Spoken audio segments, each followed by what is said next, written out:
नमस्कार सम्पूर्णमा। यो माथि देखेको डाँडा फुलचोकी हो। फुलचोकी भन्दा मुनि यहाँ एउटा होटल बन्दैछ अनि यो अग्लो चाहिँ होटल हो। त्यहाँभन्दा अलिकति पर गइयो भने यहाँ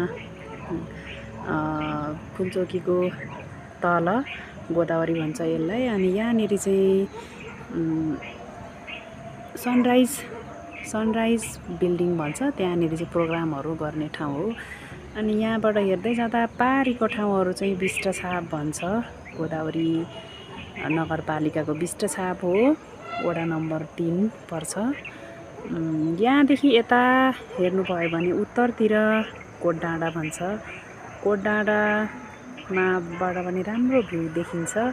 यो सुन्दर ठाउँहरू म आज बर्सातको समयमा, बर्सातपछि उब्रिएको यो मौसमको देखाउँदैछु।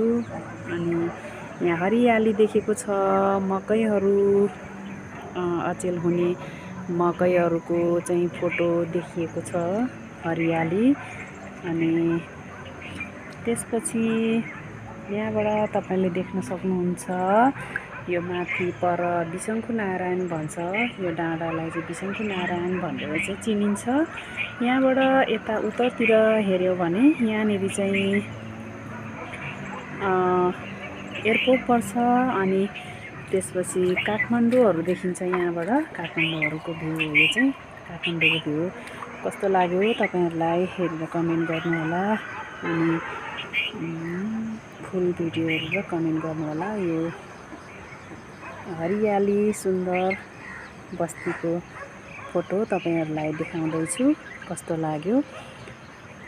अनि बर्सातको मौसम यस्तै छ हजुर यताको। हजुरहरूकोतिरको पनि सुनाउनु होला। बादल लागेको अनि हल्का घाम लागेको अवस्थाको।